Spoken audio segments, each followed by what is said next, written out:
Bonjour à tous, merci d'être venus, c'est un petit peu inopiné, on a décidé de prendre cet espace pour vous parler de cuisine médiévale. Bonne idée. Quelle surprise! On était en train de parler de meal prep pour la semaine prochaine, alors du coup... Alors on va discuter de la cuisine et par l'intermédiaire de la cuisine, notre objectif c'est de vous parler de la vie au Moyen-Âge. Pourquoi on a pris le biais de la cuisine? Parce que en gros on a vu sur toutes ces fêtes médiévales, on parle beaucoup de l'homme de la noblesse, on parle beaucoup de l'homme en armes et finalement on parle assez peu du petit paysan. Et pourquoi on n'en parle pas de ce petit paysan? Parce que tout simplement il n'a pas laissé de traces, il ne sait pas écrire, il ne sait pas lire.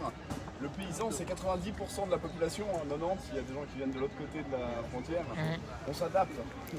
90% de la population du coup qui est ce petit paysan, et ce petit paysan il n'a pas laissé de traces autre que finalement sa culture culinaire. Pour faire notre discussion, on s'est basé sur cet ouvrage. Cet ouvrage c'est Du fait de cuisine de Maître Chicard, qui est un livre exceptionnel. Maître Chicard, c'est le cuisinier d'Amédée VIII. Amédée VIII, c'est le premier duc de Savoie. On est en 1420. Amédée VIII a suffisamment d'argent pour permettre à son cuisinier d'écrire un ouvrage. Et cet ouvrage, il est révolutionnaire. C'est la première fois dans l'histoire de l'humanité, a priori, on n'a pas trouvé plus vieux, où vous avez une recette avec un titre, une liste d'ingrédients et le comment faire. Ce qui veut dire que n'importe qui sait lire sera en capacité de réaliser la recette. Alors évidemment, n'importe qui sait lire, c'est pas n'importe qui, vu que personne ne sait lire, à part la haute noblesse qui est rangée dans l'anglais. Ce livre, il est d'autant plus génial que vous avez l'original qui est à la bibliothèque de Sion, donc dans le Valais, écrit en latin et consultable. Et en découvrant ce livre, on s'est aperçu que malheureusement, ce qu'on avait appris à l'école, il y avait parfois des erreurs, il y avait des choses fausses, et il y avait pas mal, soyons honnêtes, de conneries. Première chose qu'on a découverte, c'est que le paysan moyen, de manière générale, il ne mange pas de viande. La viande est rare, la viande est chère, la viande est exceptionnelle et elle est difficile à élever. Donc quand on mange de la viande, en général, c'est une viande qui est en fin de course. C'est de la vieille carne, c'est de la vieille barbaque, si vous voulez, quelque chose de dur à mâcher. Comment on le sait ça? On le sait par l'intermédiaire des temps de cuisson.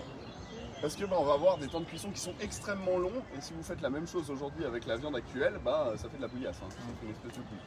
Donc ce paysan ne mange pas de viande, voire très peu, on va dire qu'il mange de la viande 1 à 2 fois par mois. Son alimentation est donc quasi végétarienne. Il mange plutôt bien, il mange principalement des céréales, et la base de toute l'alimentation de tout le monde au Moyen-Âge, c'est le pain.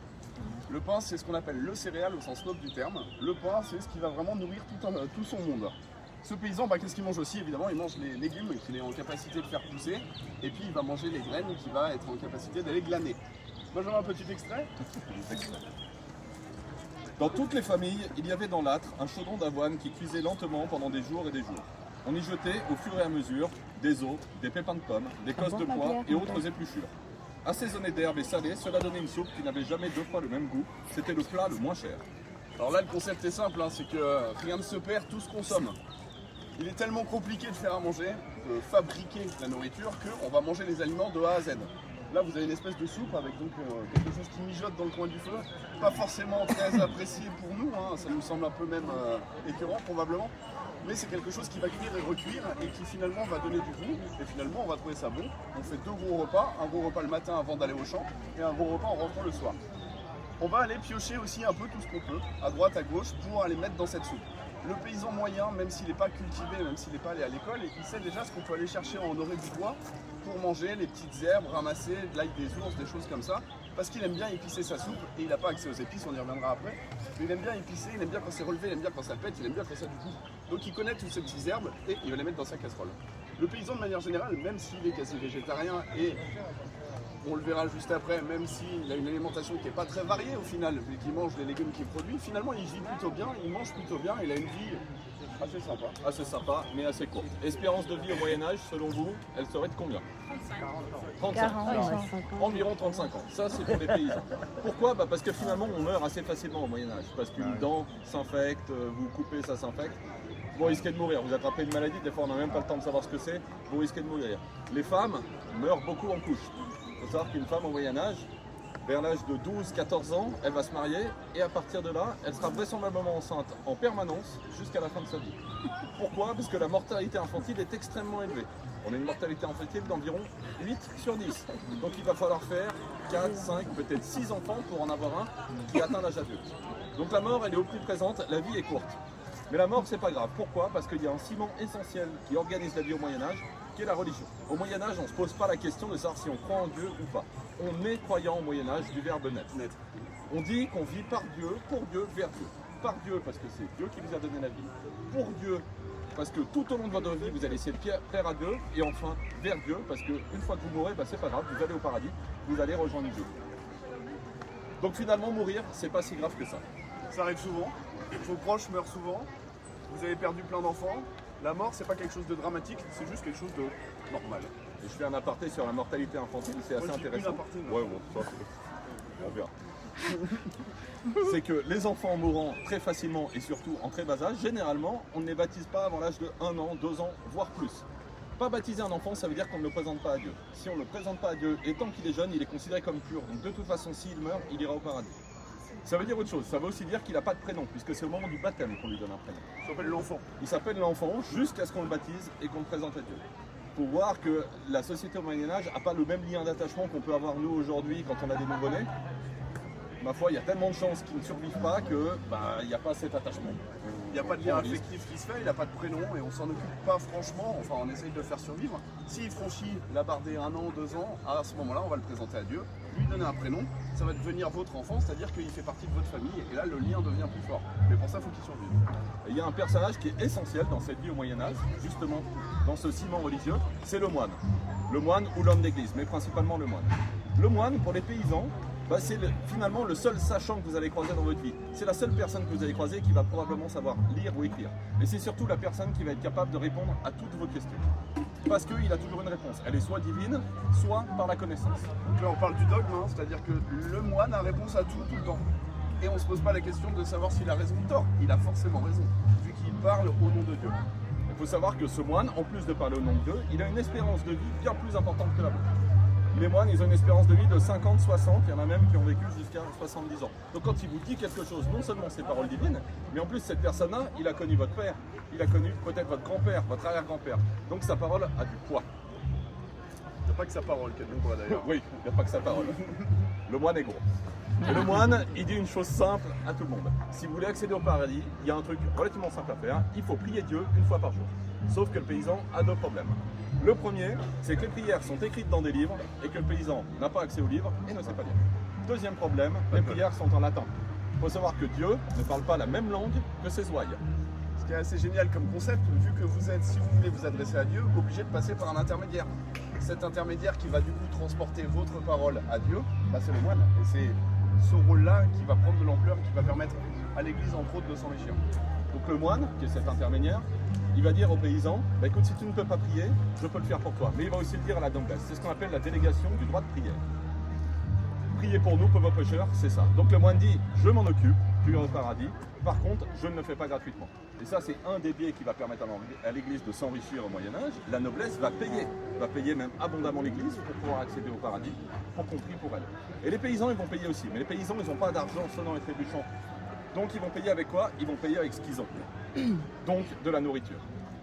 Donc les abbayes, les monastères ont énormément de nourriture. Et comme on l'a dit avant, le moine est gros.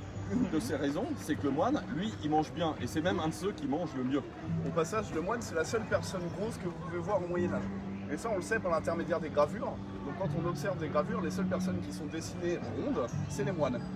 Un, c'est l'alimentation, et deux, c'est parce que les autres n'ont pas l'occasion d'être gros. Puisque si tu fais partie de la noblesse, en général, ton boulot, c'est de te battre. Ou en tout cas de te protéger. Donc du coup, tu dois rentrer dans ton armure et tu dois tenir une forme physique.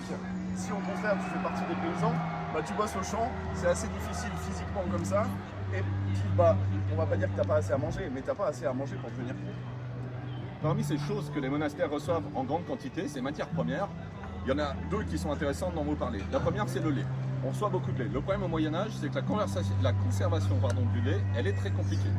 Donc le moine qui a de la place, de la connaissance et du temps, qu'est-ce qu'il va faire avec ce lait? Il va le transformer. Et on le transforme en quoi, les enfants? Fromage. En fromage, exactement. Le fromage, c'est génial. Le fromage, ça permet de prendre une denrée périssable et de la transformer en quelque chose qu'on conserve. En plus, le moine, il est itinérant, il voyage beaucoup. Donc c'est pratique, on peut l'emmener, on prend un bout de pain et on a de quoi manger sur la route. Et dernier avantage enfin, vous descendez le dimanche sur le marché et ce fromage, vous le vendez. Donc ce lait que vous avez reçu gratuitement, vous allez le transformer en argent. Permet à l'Église de s'enrichir. C'est un héritage qu'on a aujourd'hui. Il y a beaucoup de fromages aujourd'hui qui ont des noms de saints, Saint-Félicien, Saint-Marcelin, Saint-Pursan, Saint-Nectaire. Ouais, Saint-Pursan, ils ont des fromages. c'est un héritage de cette époque-là, c'est-à-dire que les abbayes produisaient un fromage spécifique, parce que spécifique au lait qu'ils avaient et toutes ces choses-là. Et cet héritage s'est perpétué jusqu'à aujourd'hui. Il y a une deuxième chose que les monastères recevaient en grande quantité, c'est les céréales. Et comme l'a dit François tout à l'heure, les céréales, c'est la base de l'alimentation. Le pain, c'est la base de l'alimentation. Donc ils vont manger du pain. Mais ils ont tellement de céréales qu'ils vont commencer à en faire autre chose. Et qu'est-ce qu'on peut faire avec du céréal si on met de l'eau dedans? Non, de la bière. Donc pour ceux qui connaissent un peu les bières trappistes ou les bières d'abbaye, l'alcool c'est cool. Elles sont fortes, ces bières trappistes et ces bières d'abbaye. Le moine, c'est le seul qui a suffisamment de céréales pour se faire une bière qui est forte, forte en goût, forte en alcool. Il y a quelque chose qui est intéressant, c'est que le moine, quand il rentre dans les ordres et quand il rentre dans un monastère, il signe littéralement, puisqu'on a retrouvé les documents, un contrat de travail avec Dieu. Ce contrat de travail, il se présente comme un contrat de travail que vous aurez aujourd'hui. Vous avez des droits, des devoirs, des obligations, des choses à respecter et une signature en bas de page. Une, pas deux. Une, parce qu'on n'a pas trouvé la signature de Dieu. Donc le moine, il doit régir sa vie d'une certaine manière, c'est le contrat. En l'échange de quoi Dieu lui octroie, et c'est Dieu, donc on ne discute pas, 2 litres de bière par jour. Donc finalement, le moine, il l'a fait cette bière et il la consomme. Donc il va la faire riche, il va la faire bonne, ça aide à la connexion spirituelle, ça aide peut-être aussi à son embonpoint ou son charisme, suivant comment on veut l'appeler. Voilà. Offre quelque chose, il faut qu'il y ait une raison, parce que généralement on vend tout. La raison c'est la suivante. Ouais. La raison c'est la suivante. Monsieur, vous êtes allé boire de l'eau au puits, tout va bien. Madame, vous êtes allé boire de l'eau au puits, vous êtes morte. Et on ne sait pas pourquoi. C'est pas pourquoi, parce qu'on ne connaît pas la microbiologie. On ne sait pas faire la différence entre une eau potable et une eau impropre à la consommation. Or, on a peur de l'eau. On a peur de l'eau. La seule eau dont on n'a pas peur, c'est l'eau bénite, mais on ne peut pas se permettre de la consommer. Par contre, on sait la boire en tout cas. On sait depuis l'Antiquité que si on vient amener une certaine dose d'alcool dans cette eau, on n'est pas malade. On ne sait pas pourquoi, mais on sait que ça marche. Donc les Romains le savaient déjà, si vous regardez le légionnaire romain, il a une gourde à la ceinture, ça fait partie de son barda quand il part en campagne. Cette gourde contient du vinaigre légèrement alcoolisé, ce qui permettait aux légions de purifier l'eau sur la route pour ne pas tomber malade. C'est plus pratique quand on doit faire la guerre. Même si on a une jupette, on ne veut pas avoir des problèmes gastriques à ce moment-là. Donc finalement, on boit de l'alcool. Donc ces moines vont donner cette drèche aux paysans qui vont retirer une bière, qu'on appelle une petite bière, qui est une bière faible en alcool, comme une lager, une pils aujourd'hui. Et ils vont boire ça. Et ce qui est intéressant, c'est que les enfants, on va les allaiter le plus longtemps possible s'ils ont survécu. Donc on va facilement allaiter les enfants jusqu'à l'âge de 5 ou 6 ans. Dès lors qu'ils quittent le sein de leur mère, ils passent tout de suite à la bière. Les enfants, j'espère que vous aimez la bière, parce que vous devez y être. Alors on va vous parler un peu d'alcool parce que bon a priori c'est un sujet qui intéresse sur les médiévales d'Andy. En tout cas nous ça nous intéresse. Donc la consommation d'alcool au Moyen-Âge. Oui, on a cette image d'Épinal où on voit dans des grands banquets des mecs qui sont en train de boire des litres et des litres de vin. Est-ce que c'est vrai? Bah oui c'est vrai. On vient de vous le dire, on ne boit pas d'eau. Donc effectivement quand tu bois du vin. On ne boit pas d'eau parce que c'est dangereux et on boit du vin parce qu'on aime bien ça aussi. Mais le vin qui est consommé n'a rien à voir avec le vin qu'on va consommer aujourd'hui. Déjà, on estime qu'au Moyen-Âge, donc on est sur la fin du Moyen-Âge, 14, 15 et 16e siècle, il fait 7 à 8 degrés de moins que maintenant, dans nos régions. On parle local. Je ne sais pas si vous avez déjà goûté le vin d'ici actuel. Imaginez-le quand il faisait moins de soleil. Donc on a des raisins qui vont être moins chargés en sucre. Moins chargés en sucre, ça veut dire qu'ils vont être moins chargés en alcool au moment de la vinification. Donc on obtient des vins qui vont être des vins de table, entre 8 et 10 degrés maximum, un peu comme le vin que buvaient nos grands-parents, des vins blancs assez secs, probablement à pH. Ouais, probablement mauvais d'ailleurs. Assez acide. Piquette. Ouais, la merde, la merde. Comme la piquette. Ce vin-là, il est pas bon. Et l'homme du Moyen-Âge, il est comme nous, il n'aime pas ce qui est pas bon. Donc qu'est-ce qu'il va faire? Déjà, la première chose, c'est qu'il va mettre de l'eau dedans. On va le couper pour rajouter du volume, parce que tout le monde ne boit que du vin, donc il en faut des grandes quantités quand même. Et faire pousser du raisin dans la région, on a déjà vu que c'était pas une mince affaire. Donc on le coupe à l'eau. Donc ce vin qui était déjà à 8-10 degrés, il va passer peut-être à 4-5 degrés. Et puis on va mettre des choses dedans. On va mettre du miel, on va mettre des herbes, on va mettre des épices si on fait partie de la noblesse et qu'on en a les moyens. Mais au final, ces images qu'on voit, ces hommes qui boivent des litres et des litres de pinard, c'est vrai, mais c'est du vin qui, au final, va titrer peut-être à 3 ou 4 ou 5 degrés maximum. La boisson la plus forte consommée à l'époque, c'est bel et bien la bière du moine, qui elle va monter à 12, 13 ou 14 degrés. Et c'est ce qu'il y a de plus fort. On connaît les alcools forts, mais on ne les consomme pas. Il y a déjà des distillations. On les utilise pour la médecine. C'est-à-dire qu'on va se mettre des onguents, on va se frotter le corps avec quand on est malade, mais on ne boit pas l'agneau. En tout cas, pas à cette époque-là. Je ne saurais pas dire. Vous avez un peu de temps encore, on vous parle des épices? Oui. Ouais. Alors on peut vous parler des épices par l'intermédiaire de la noblesse. Madame est chaude, c'est bien ça. C'est génial. Non, parce que j'ai mauvaise sauce. Donc la noblesse, grosso modo, mange la même chose que le petit peuple. La seule grande différence, ça va être la variété, entre guillemets, un peu plus large, et la qualité. Si vous êtes un producteur de carottes, vos plus belles carottes, vous allez les amener à votre seigneur. Si vous allez avoir des beaux navets, les beaux navets iront au seigneur. Au passage, il y a plein de légumes qu'il n'y a pas au Moyen-Âge, hein, et le navet, c'est la patate du Moyen-Âge. Donc on vous parle beaucoup des navets, parce que Benjamin adore ça. J'adore les navets. Donc ce noble, qu'est-ce qu'il mange? Grosso modo, la même chose que son paysan, avec toujours comme base d'alimentation le pain. C'est-à-dire c'est vraiment le pain pour tout le monde. Hein. Il a quand même accès à quelque chose d'un peu différent, c'est-à-dire qu'il va manger de la viande 1 à 2 fois par semaine.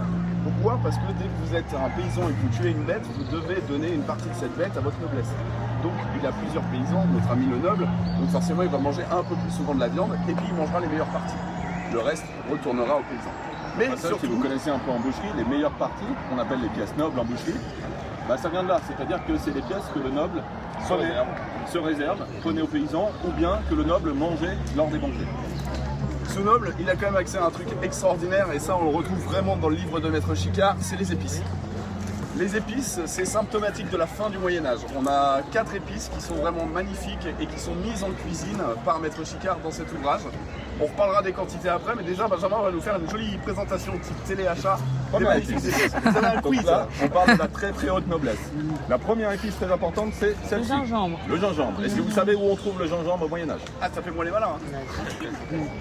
Pas loin. Pas mal. En Inde. En Inde, tout à fait. Donc on va jusqu'en Inde pour le chercher. C'est ça bien. La seconde épice, et elle pousse que sur une île dans le monde à cette époque-là, c'est celle-ci. Pardon? Cannelle, exactement. Où est-ce que ça pousse? Ça c'est dans. En Cannelle. Oui. Ça c'est dans. Ça doit être. En Inde aussi. C'est une île en Afrique? À Madagascar. Ah, c'est Pas mal. bon, attends, on est 200 fois là. La troisième épice, c'est une famille d'épices. Ça va être difficile pour ceux du fond de les voir. La coriandre. C'est les poivres. Les poivres. Les poivres. On connaît déjà, à la fin du Moyen-Âge, quantité de poivres différents. Donc on connaît les poivres blancs, les poivres noirs. On connaît ici les poivres longs qu'on va chercher en Afrique noire. On connaît des poivres comme le poivre du Sichuan qu'on va chercher jusqu'en Chine, qui est très intéressant. Et ceux-là, on sait déjà les utiliser dans les plats et faire varier en fonction de l'effet recherché. Dans les recettes, on va utiliser différents types de poivres en fonction de ce qu'on veut. Donc on a vraiment cette connaissance des différents types de poivres, ce qui est assez génial, je trouve. Et enfin, la dernière épice, et ça, c'est l'épice parmi les épices, c'est la plus chère de toutes, c'est la plus importante. C'est le clou du spectacle, Voilà. messieurs dames. C'est ceci. Le clou de girofle, exactement. Et le clou de girofle, ah ouais, c'était pas mal. Hein. Il ne pousse qu'à un seul endroit sur Terre à l'époque. C'est où? Cherchez pas, vous ne saurez pas. C'est un archipel qui s'appelle les Moluques. Voilà. Les Vous Moluques, savez, en Indonésie, tout à fait. les Moluques sont en Indonésie. On ne savait pas non plus, hein, on a été Voilà, on a chercher. été voir sur Donc ce pistil séché, on va littéralement le chercher à l'autre bout du monde. Imaginez. On se remet juste dans le contexte, hein. On est de l'autre côté de la planète. Ouais. On est sur la fin du Moyen-Âge, mais on est encore dans le Moyen-Âge. Donc là, ça détruit quand même une idée reçue sur ce Moyen-Âge. Mais On se déplace peu. Donc on va affréter des bateaux qui vont aller à l'autre bout du monde. Ça va prendre des mois. C'est extrêmement dangereux. On ne navigue pas en haute mer, on ne connaît pas la latitude. Donc déjà on se perd et surtout il y a des monstres. Ça fait hyper peur. Donc ce qu'on fait, c'est qu'on pratique le cabotage. On longe les côtes en permanence. Or notre connaissance des prévisions météorologiques à l'époque est assez foireuse. Donc il y a de forts risques de tempête. On peut s'ensabler, on peut se faire attaquer, il y a énormément de piraterie. Donc ce bateau, quand il a fait 6 mois dans un sens, récupérer ce truc-là, et encore s'il est arrivé à la bonne saison, 6 mois dans l'autre sens, et que ça arrive dans vos assiettes, enfin nos assiettes, puisque nous sommes riches, maintenant, nous sommes tous devenus riches. Hein. ça vaut une fortune, ça vaut plus cher que de l'or. C'est de là que vient l'expression payer en espèces. Payer en espèces vient de payer en espices, payer en épices. Ça a une telle valeur qu'on peut payer avec. Au passage, le sel, c'est comme une épice, ça donnait le mot salaire. On peut aussi payer avec du sel. Donc ces épices qui sont magnifiques, on en use et on en abuse. Quand je dis on en abuse, Maître Chicard, qui est donc le cuisinier d'Amédée VIII, une fois de plus, Amédée VIII, premier duc de Savoie, on est dans de la très haute noblesse, là. On est dans des gens très riches. Ça fait partie des gens les plus riches d'Europe à son époque. Amédée VIII, quand il demande à Maître Chicard de mettre des épices, Maître Chicard, il utilise les clous de girofle par poignée. Une poignée de clous de girofle, c'est une quarantaine de clous. Alors je sais pas si vous utilisez les clous de girofle à la maison, mais en général 3-4 c'est au max. Tu vois. Maître Chicard, il en met une quarantaine. Pourquoi il fait ça? Déjà, on aime le goût. On aime ce qui est fort, on aime ce qui est puissant, on aime quand ça arrache, on aime quand c'est envolé, d'accord. Mais quand même, 40 clous de girofle pour aller avec un bout de barbac, ça fait beaucoup trop. qu'est-ce qu'on vise? On vise à faire ce qu'on appelle de la diplomatie culinaire. L'objectif est quoi? Si vous avez l'occasion de manger les plats préparés par Maître Chicard, c'est que vous êtes invités, tous nobles que vous êtes, à un banquet. Ce banquet, en l'occurrence, il y a un objectif derrière. On vous présentera un banquet juste après, un banquet spécial, mais de manière générale, on n'organise pas un banquet juste pour parler de la météo. Donc il y a un échange. Il y a un échange soit pour un mariage, soit pour une négociation politique. Tu soulèves ton bout de viande et sous ton bout de viande, tu as 4 clous de girofle. Qu'est-ce que ça veut dire? Si j'ai les moyens de mettre 4 clous de girofle sous ton bout de viande, j'ai les moyens de lever une armée et de raser ton pays. C'est ce qu'on appelle de la diplomatie culinaire. Il n'y a Donc pas là, eu d'échange. On n'a pas commencé à discuter, mais tu sais déjà où tu te Tu situes. sais déjà dans quoi tu as mis les pieds. Tu sais si tu es bien ou si tu pas bien. C'est la même notion que quand tu signes un gros contrat avec un client, tu vas faire un restaurant derrière. C'est la même notion d'amener une bonne bouteille ou une mauvaise de vin pour le repas du dimanche avec vos papas. Tu fais un choix. On est dans de l'incitation sans avoir besoin de se battre, sans avoir besoin de sortir les trous. En l'occurrence, on peut parler un peu du banquet. Si ça vous intéresse, on peut parler. On va vous parler d'un banquet spécifique. C'est le banquet organisé par Amédée VIII à l'occasion du mariage de son fils. Amédée VIII, premier duc de Savoie. Le duché de Savoie, c'est la Savoie, la Haute-Savoie, toute la partie francophone de la Suisse. Et Toute ça la descend. partie francophone de la Suisse, Ça c'est pour vous ça. souvenez-vous-en. Et ça descend jusqu'à Nice. Vous êtes des Savoyards. Donc c'est quelqu'un de très important, c'est quelqu'un de très fortuné. C'est une des personnes les plus fortunées d'Europe. Sa fortune, il l'attire du commerce, parce qu'il est au croisement de beaucoup de routes commerciales. Amédée VIII, c'est un pacifiste, et donc justement la diplomatie culinaire, il l'utilise pour éviter d'avoir à faire la guerre et obtenir ses objectifs. Ici, il va marier son fils, il va organiser un banquet exceptionnel, au cours duquel il va inviter toutes les plus grandes personnalités d'Europe, tous les nobles les plus importants. Pourquoi? Parce qu'on est en pleine guerre de 100 ans. Or, la guerre et le commerce ne font pas bon ménage. Son objectif, c'est d'y mettre fin. Et c'est à l'occasion de ce banquet qui va réunir les personnes qui vont pouvoir discuter, et les prémices du traité de paix qui mettra fin à la guerre de 100 ans ont lieu lors de ce banquet. Le prétexte étant le mariage de son fils. Son fils Louis Ier de Savoie qui marie Anne de Lusignan. On est en 1424 et on vous a sélectionné la liste de courses du banquet, du 10 banquets. Voilà. On remet juste en contexte, c'est clairement le plus gros banquet du siècle. On est sur quelque chose d'énorme. On est sur l'équivalent d'un G20 aujourd'hui, globalement. C'est-à-dire que toute la politique internationale qu'on connaît est invitée. Et comme elle est invitée et qu'elle vient de loin, on estime qu'un noble sur son cheval avec les gens qui le suivent, puisqu'il ne voyage pas tout seul, il voyage avec son cuisinier, il voyage avec des gendarmes, il va voyager, il va faire maximum 15 km par jour. Donc imaginez si vous venez d'Espagne à Chambéry pour ce banquet, vous allez mettre 6 mois, 8 mois à arriver. Donc c'est pas quelque chose qui s'organise la veille pour le lendemain comme nous on a l'habitude de le faire, mais c'est quelque chose qui se planifie longtemps à l'avance. Et là, on va vous lire une liste de courses. Cette liste de courses, c'est uniquement les viandes. On ne vous a pas tout mis, sinon on en a pour des jours. C'est uniquement les viandes pour ce banquet. Et là aussi, vous allez voir que ça s'organise un peu à l'avance. Tu veux dire quoi? Comme tu veux.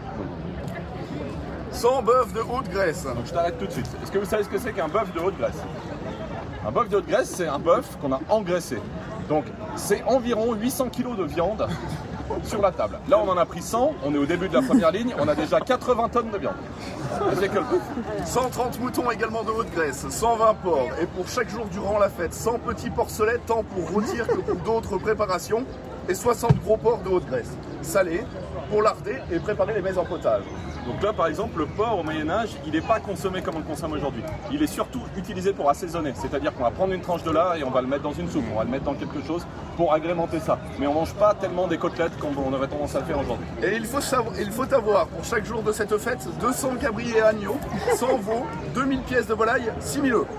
Et il faut que vous ayez affaire à des fournisseurs de volailles ingénieux, diligents et prévoyants qui faisaient 40 chevaux pour aller en divers endroits afin d'obtenir des chevreuils, des lièvres, des lapins, des perdrix, des faisans, des petits oiseaux, des oiseaux de rivière, tout ce qu'on pourra en trouver, des pigeons, des grues, des hérons et tous les oiseaux sauvages. Tout ce qu'on trouvera de quelconque sauvagine. C'est un rap. Globalement, on ramasse Globalement, ce qu'on peut manger sur un périmètre relativement large. Et de ceci qu'il s'en occupe durant 2 mois ou 6 semaines avant les fêtes. Donc là, quand on entend cette liste, il y a 2 choses qui sautent aux yeux. C'est d'une part la quantité et d'autre part la variété. Donc vous pourriez vous demander combien de personnes ont été invitées et combien de jours ça a duré. On va y venir. Un banquet, comme vous l'expliquait François tout à l'heure, c'est un moment politique. C'est-à-dire que des nobles vont manger entre eux. Ils vont manger entre eux pour discuter, pour négocier. Qu'est-ce qu'on trouve quand on fait un banquet? Finalement, on dresse des tables. L'expression dresser à table vient de là. C'est-à-dire qu'on met des têteaux, des planches, une nappe, et sur cette table, on va trouver des grosses planches de pain qui serviront d'assiette, qu'on appelle des tranchoirs. On va trouver des cuillères, puisqu'on va servir beaucoup de potage entre les mets. On va trouver des verres. Et fait intéressant, on trouve moins de verres que de convives. On trouve moins de verres de convives parce qu'on n'est pas là avec son verre à se servir un coup de rouge. L'idée, c'est de prendre dans le verre qui contient du vin rouge, on partage. Dans le verre qui contient du vin blanc, dans le verre qui contient du cidre. On est vraiment dans l'idée de partager et vivre ensemble. Et ça a un autre avantage, c'est qu'on est dans un moment politique, c'est très dur d'empoisonner quelqu'un quand on ne sait pas dans quel verre il va boire. D'autant qu'on organise les banquets de manière à ce que les gens soient assis côte à côte, les gens qui sont assis côte à côte ne soient pas nécessairement d'accord avec le sujet qu'on a à traiter. Donc on fait en sorte qu'il y ait quelqu'un pour, quelqu'un contre, pour qu'ils puissent discuter et aussi parce que ça évite d'empoisonner tout un coin de table, puisque forcément on risque d'empoisonner des personnes qui sont d'accord avec nous. Amis et ennemis. Donc sur lui, on trouve de la viande, on trouve des mets en grande quantité, en grande variété. En grande variété parce que c'est très important, si je vous ai invité pour le banquet, noble que vous êtes, que chacun d'entre vous trouvera à table quelque chose qui lui plaît. Donc nos cuisiniers se parlent, je sais que madame aime la tortue, il y aura de la tortue, je sais que monsieur aime le marcassien, il y aura du marcassien, je sais que madame là aime le dauphin. J'ai fait remonter un dauphin de Nice, vivant, d'ailleurs c'est décrit dans le livre, comment remonter un dauphin depuis Nice. La condition animale de l'époque n'était pas tout à fait la même qu'aujourd'hui et on pense que le dauphin a pas mal souffert. Le dauphin devait être content d'arriver, si tu veux pas. Quand on lui a dit c'est la fin, il devait être soulagé. Pauvre dauphin. Je sais, madame, que vous aimez l'ours, il y aura de l'ours sur la table. Et quand je dis il y aura de l'ours, il y aura un ours entier. Et puis en plus, il sera mis en scène, parce que le banquet, il faut que ça en jette. Donc on va mettre en scène les aliments. L'ours, il sera représenté. En l'occurrence, ce ne sera pas de la viande d'ours, puisqu'on ne prend pas le risque de manger un animal qui aurait pu manger un être humain. C'est mieux. Donc on représente l'ours, mais on le reconstruit avec de la viande de bœuf. Avec du bœuf, on va faire un ours. D'où les 80 tonnes de bœuf qui sont commandées, entre autres. Voilà. Je reviens sur mon bœuf de Haute-Grèce. Nous sommes 10 nobles à table et on a notre bœuf de Haute-Grèce, littéralement posé sur la table, 800 kilos. Parmi nous, disons qu'on est 10 à vouloir en manger, on va en manger. Au Moyen-Âge, on ne gâche rien, c'est-à-dire qu'on ne va jamais se servir plus que ce qu'on est capable de manger. Donc on va en manger chacun 200 grammes par exemple. Donc une fois qu'on a mangé ça, on en a tapé à peu près 2 kilos, il reste 800 kilos de bœuf sur la table. On ne jette rien. Qu'est-ce qu'on fait? On démonte la table et on va la remonter dans la salle de garde. Et là, c'est toute l'armée du château qui va manger, mais aussi tous les gendarmes de tous les nobles qui ont été invités. Et eux vont pouvoir participer à ce banquet. Puis notre bœuf de Haute-Grèce, puisqu'on va le suivre un peu, il a pris cher, il en reste. Voilà. Les militaires ont bien mangé, il doit rester 500 kg de bœuf à peu près. 500 kg de bœuf, encore une fois, on ne va pas le jeter. On redémonte cette table et on la monte dans la cour du château. Et là, c'est toute la vie de château qui va pouvoir manger. C'est le maréchal Ferrand, c'est les lavandières, c'est les palefreniers, c'est tout le monde, tous les servants. Ils vont manger. Et figurez-vous, vu les quantités qu'il en reste, on redémonte une dernière fois cette table et on va les monter sur les places des villages. Et là, c'est tous les paysans. C'est tout votre peuple qui va pouvoir participer au banquet. N'importe quelle traîne savate, n'importe quel manche pavé va avoir le droit à un bout d'œuf, à une tartine, à un bout de fromage qui traîne. Voilà. L'objectif, c'est vraiment, on est dans le partage. Et quel meilleur moyen, quelle plus grande éloquence que de dire, c'est tout le pays qui a été nourri par moi pendant ce banquet. Donc pour répondre à ces questions qu'on se posait tout à l'heure, combien était-il et combien de temps ça a duré? C'est estimé environ 10 jours. Et puis combien était-il? C'est la ville de Chambéry, donc on est en 1420, c'est environ entre 10 et 15 000 habitants. Donc c'est toute la ville qui va être nourrie pendant 10 jours. Donc effectivement les quantités sont énormes, mais en fait réparties sur ce nombre de repas, ça va plutôt. On a à peu près fait le tour. On va pouvoir conclure. On va pouvoir conclure. Je te laisse conclure, je conclurai derrière. Tu fais la conclusion de la conclusion. Voilà. C'est important. Hein. Donc, merci de nous avoir écoutés. Hein. L'objectif, c'était de partager avec vous quelques connaissances. Ce qui est important de savoir, c'est que l'histoire, et en particulier l'histoire du Moyen-Âge, elle évolue sans cesse. C'est pas quelque chose de figé. Ce qu'on a appris à l'école, il y avait des âneries. Probablement, dans ce qu'on vous a dit, il y a des choses qui, dans 10 à 20 ans, vont s'avérer être faux également. Parce que les découvertes se font au fur et à mesure. Et que maintenant qu'on commence à s'intéresser au Moyen-Âge, on se rend compte à quel point il n'est pas si sombre, il n'est pas si triste, et les gens n'étaient pas si malheureux. Au contraire. Le Moyen-Âge, c'est un moment de fête. C'est des gens qui ont partagé, c'est des gens qui ont vécu une vie très dure et très courte, effectivement, 35 ans. Mais finalement, ils ne travaillent pas tant. On estime qu'on travaille moins au Moyen-Âge que maintenant. Il y a environ un jour sur deux qui est férié ou chômé pour des raisons religieuses, pour la fête de Saint-Machin, la fête de Saint-Truc. La vie est courte, mais la vie est intense. On aime faire la fête, on aime voir des canons, on aime aller voir des danseuses, on aime voir des jongleuses, on aime quand il y a de l'activité, quel que soit le niveau social. Évidemment, en fonction de votre niveau social, vous n'avez pas accès à la même chose. Mais de manière générale, tout le monde fait la fête. L'idée du Moyen-Âge, et c'est ce qui le distingue vraiment de l'Antiquité, c'est la notion de faire société. La société, pendant l'Antiquité, était relativement individualiste. Au Moyen-Âge, on a perdu pas mal de connaissances pendant les invasions barbares, au moment du sac de Rome, et tout ça. Et finalement, on s'est recentré sur soi. Et on s'est recentré autour de quoi? Autour de la famille, autour de la tribu, autour du village. Et c'est vraiment la notion d'interdépendance et de vivre ensemble. C'est un héritage aussi social qu'on a aujourd'hui du Moyen-Âge. Tout le monde dépend de tout le monde. Le paysan dépend de son seigneur pour sa protection, le seigneur dépend de son paysan pour la nourriture. Donc c'est vraiment cette notion de vivre ensemble. La vie est courte, la vie est intense, mais la vie elle est ensemble. Et voilà, maintenant ce qu'on vous propose de faire, c'est de profiter de cette fête, de vivre ensemble intensément. Merci de nous avoir écoutés.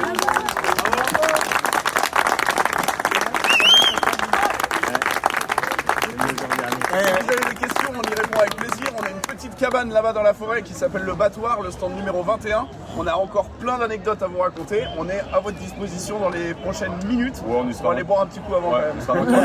dans 15 minutes, stand 21 sur votre plan. Merci à tous. Merci beaucoup.